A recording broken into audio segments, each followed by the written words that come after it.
Our Father who in heaven reigns, how great and mighty is your name. Your kingdom come, your will be done, now here on earth as is above. Give to us our daily bread, and keep our hungry spirits fed. May all our satisfaction be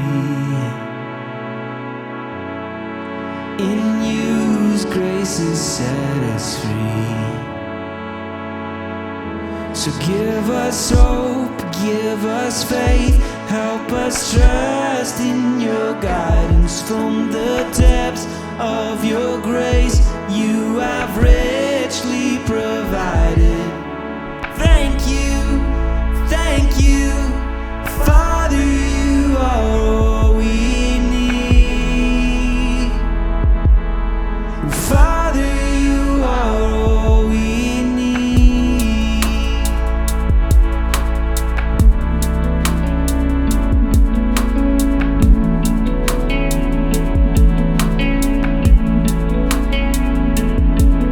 Forgive us all our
Hey, I'm Brian, and I'm so glad you're here. Whether you're watching us online or on campus, know that Whitewater is a place where you can belong before you believe. When does a joke become a dad joke? When it becomes apparent. Come crack open a cold root beer and enjoy a barbecue truck as we honor the incredible dads in our community. Invite your fathers and father figures in your life that need to be celebrated. Dad jokes are encouraged. Whitewater exists to bless our community and bring individuals into a flourishing life with Jesus. We can't bless our community without you. If you want to partner with us financially, there are 2 ways to give. You can go online or you can mail us a check. Thank you for your support. Generosity is love in action.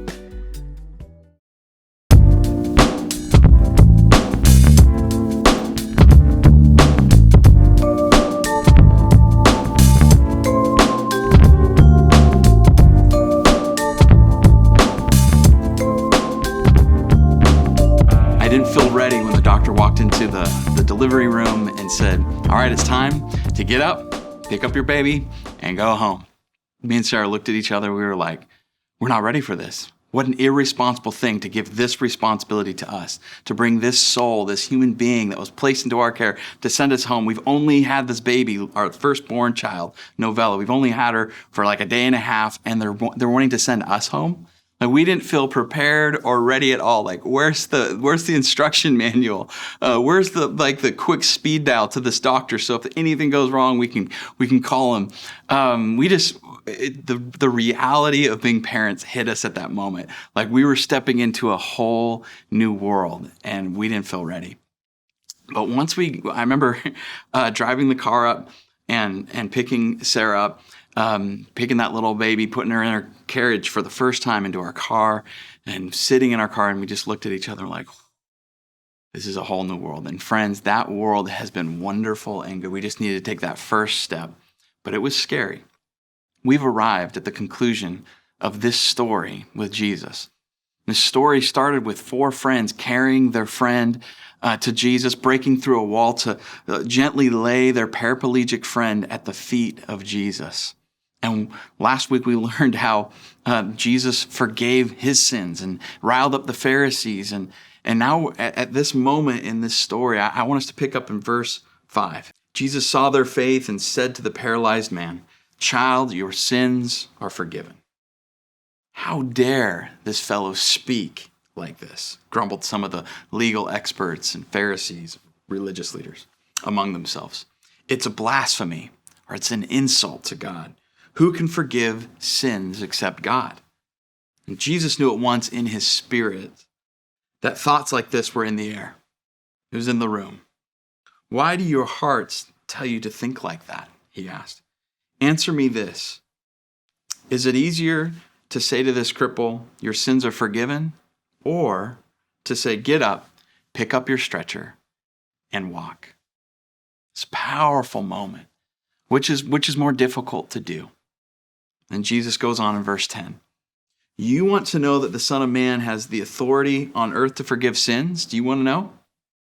He turned to the paraplegic and said, I tell you, get up, take up your stretcher, and go home. Walk. Get out of here. You're healed.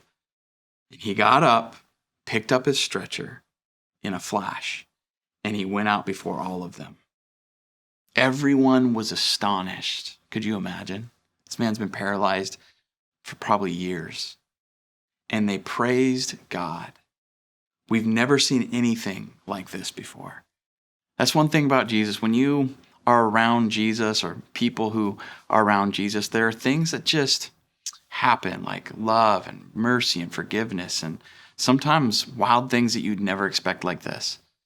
And I love that quote. We've never seen anything like this. My hope is that you'd experience that with Jesus. That there's moments in your life as you walk with Jesus, toward Jesus. Wow, I've never seen anything like this before. God's so good. Now, I want to talk to you guys about this simple teaching that we learn in this story. And it's the simple statement. Get up, pick up your stretcher, and walk. That's from Jesus. So the first thing, get up. We have this little French bulldog. He's on the tiny side for even a French bulldog. People think he's a pug, which is kind of insulting. Like, is that a pug? Sorry, pug owners. But our dog he's like just tense, always ready to launch into someone's lap. So if someone comes to our house and they don't know our dog, and he's pretty strong for his size, and they say, hey, up, he launches. I mean, he's like out of a cannon. And all of a sudden they've got this dog that's just super strong and tiny and crawling over, and they try to toss him off and he won't stop. And so you got to be careful when you say, get up to our dog. And to some people, you got to be careful because they're ready to go.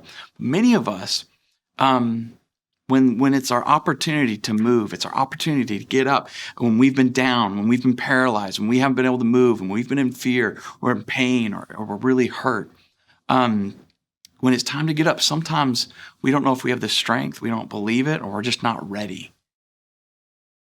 In this story, I love that these four friends carry their friend who's heavy, and they break through a roof, and they slowly, and I think tenderly, lowered him to the floor to get him to the feet of Jesus. They did all this work to get him to Jesus. They did everything they could possibly do. But one decision remained, and one alone, and it was only a decision the paraplegic could make. And that was the decision to trust Jesus and to get up. That's a decision that many of us will face in our life. Will we trust Jesus at his word and do what he says? Will we just simply trust him? And the evidence of trust, the fruit of trust, is the action that follows. Will this man get up? I have some friends I have mentioned in this series, and they had a son struggle with terrible addiction. And they, like these friends, did everything in their power. I mean, they carried him, they brought him, they knocked down barrier after barrier and laid him at the feet of Jesus. They laid him at the foot of doctors and groups that could help. But at the end of the day, only their son could choose to get up. You, as hard as this is, as a parent, as a friend, as a loved one, you cannot make the decision for somebody to get up. You cannot make the decision to follow Jesus for someone else. If you've been hurt, you've been paralyzed because of finances, because of a relationship, because of pain, maybe something really hard in your life spiritually. If you've been down and out, only you can make the decision to get back up, to trust in Jesus and move forward. And you can't just rely on the people who have knocked down the walls for you, who have carried you. And you don't want to live a life where you're just constantly enabled to never get up. Have people carry you everywhere and break down everything for you, only to never make the decision to get up. You have to make a decision whether or not you're going to get up. Number 2, pick up the stretcher. And Jesus says this to a man who's been paralyzed. His stretcher, his mat, this thing he's been laying on probably for years, for some time, maybe his whole life. We don't know how long he has been paralyzed. This is the thing that he's come to know. This is the thing that's defined who he is. He's paralyzed. He's a paraplegic. In his culture, he's crippled. In his culture, his disability was seen as directly linked to like some sin or some problem that he had, like a heart issue. That was prevalent in his day and age. And so you can just see the stretcher, this thing that had carried him, had also become his identity, the thing that defined who he was. And Jesus has picked that up. Like Jesus is saying, now you've been carried by that stretcher. Your friends have carried you in that stretcher. They've laid you down in front of me. And what I want you to do is to carry the thing that has been carrying you. I think that's really significant. And carrying the stretcher is a reminder to carry that which has carried you. And there's a moment in our life where we realize that maybe there's friendships or responsibilities or things in our life that have been a gift, that have helped us. But there comes a time where the thing that was carrying you now it's your time to carry that thing. Because the reality is the stretcher was carrying him forward, but could only carry him forward so far. Like if he was ever going to walk again, he had to get out of that. And the thing that was carrying was also holding him back if he chose to remain in the stretcher. He could have just stayed there laid in front of Jesus. No, this is who I am. I don't believe you. I don't think anything could change. I'm comfortable here. And that that thing that carries us can become so comfortable we never want to leave it. But he was designed for more. He was designed for the freedom to walk of his own will and of his own decision. Sometimes the thing that protects us and nurtures us becomes the thing that keeps you from moving forward and finding healing and freedom. I had a friend who had a cast, had it for a long time. The thing was so cool. I remember everybody signing it, and everybody wanted to sign it back in those days. It was like the big old, like, huge cast, they used to put on in the 80s. And I remember that thing, it was cool at first, but then it started to smell. And then at some point, like, his mom's like, all right, we're going to get this thing off. The kid didn't want it off because he had all these friends, like, that wanted to sign it. He had, like, look at all the friends he has, like, on signing his cast. But at some point, the cast needed to come off, and he needed to use that limb again on his own. And so it is with God and us. There are things God brings into our lives that are part of the process of our healing. But we have to move beyond the cast. The cast is designed to help and then be cut off so that we can move of our own free will. I think another really profound thing about this statement is that we're to carry our past with us. We're not supposed to forget our past. We carry our past with us. But don't let your past carry you. Carry your past with you, but don't let your past carry you. Because if you're submitting to the past, you're never going to walk into a new future. But if you carry the past with you, the best lessons, the best reality, never forget what you went through, you're able to learn and walk into a new future. Something that's free, something that you're designed for, something that gives you joy and life, rather than this repetitive circular cycle. All of a sudden, you have a new horizon. That's what Jesus comes and does with this man. And if you remember, I've shared a story about a man who lost his son to addiction. And when he lost his son, he just went into a deep, deep depression. And he allowed his past to carry him everywhere. I mean, he was paralyzed by it. His past was carrying him. He's paralyzed in the arms of this depression of what happened to his son. And who can blame him? And there's a season where we're carried by that. But at some point, we have to start carrying our past. And this man, because of a friend's persistent love in his life, he eventually got up. He stood up, and he carried that which had carried him. And he carried the lessons and the love of his son in a new way that enabled him to have a new future and to see a new future. I imagine when that man started carrying around that stretcher and people saw that stretcher, it was a reminder, a sign of what God had done in his life. And what originally was a sign, a stretcher that was a sign of his disability, became a sign of hope for other people.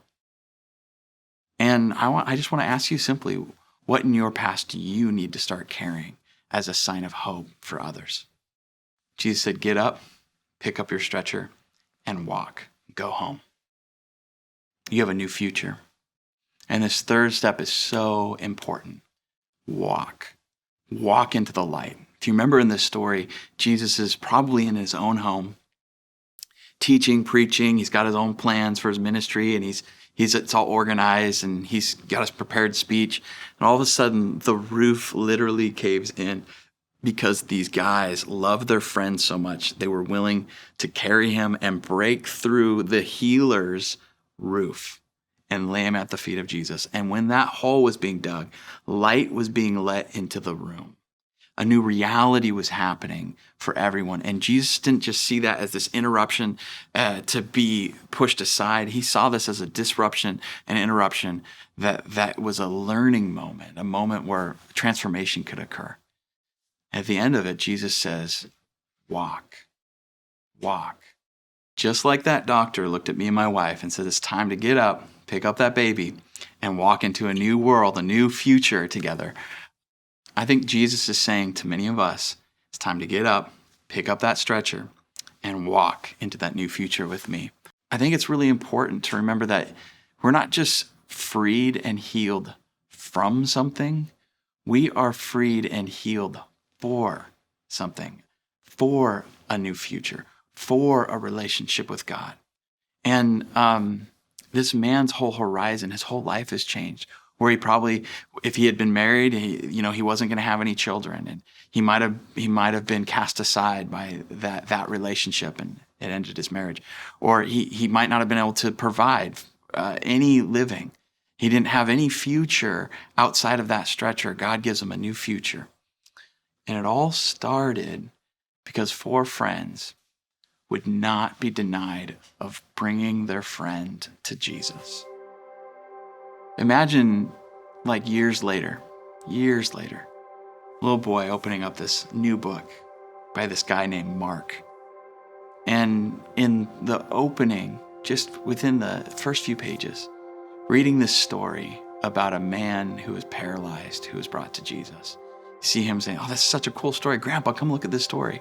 And his grandpa, living in Capernaum, says, "Oh yeah, that was me. And my friends, you know them, they live down the street, brought me to Jesus. The reason that I have you in my life and the reason that I have anything good in my life is because of that man, Jesus."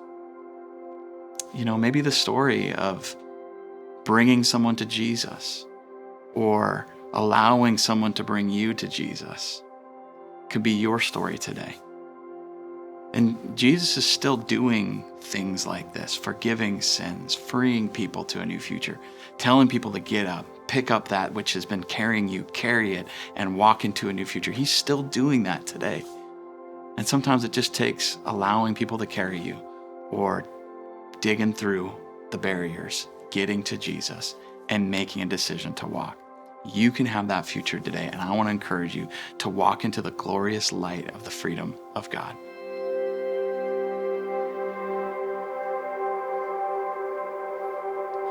Come now, and as you are, or as you want to be. Are you ready? Are you ready?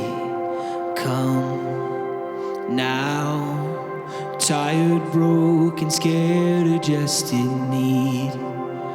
Ready or not, take your time. If nothing else, just come.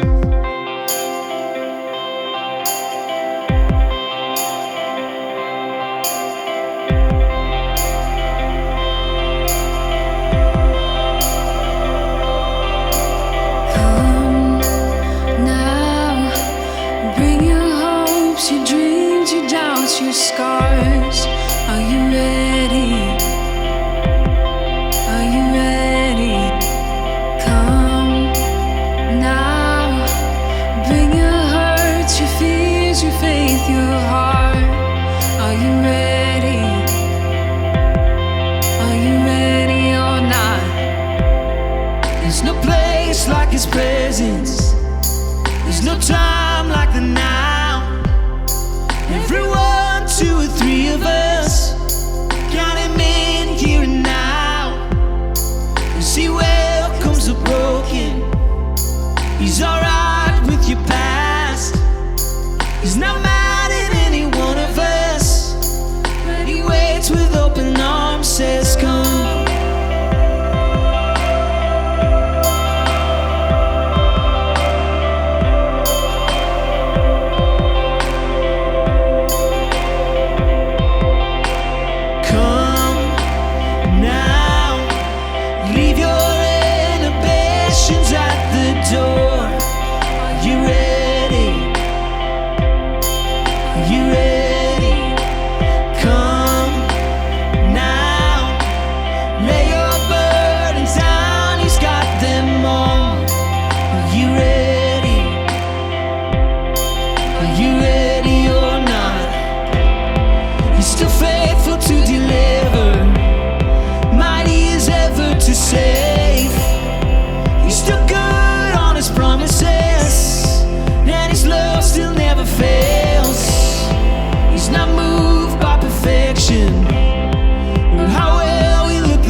He's wild about the heart, says come.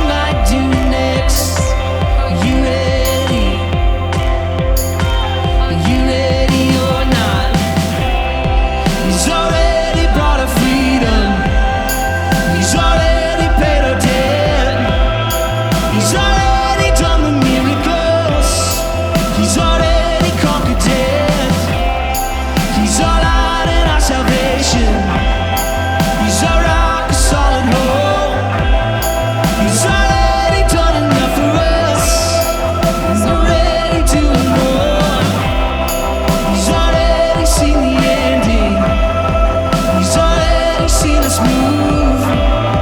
He's already breaking out of us. He's already on the move. He's already won our battles. He's already paved the way. He's already gone ahead of us. And he's ready when the hour says come. Now, for all we've seen, we ain't seen nothing yet. Are you ready? Are you ready?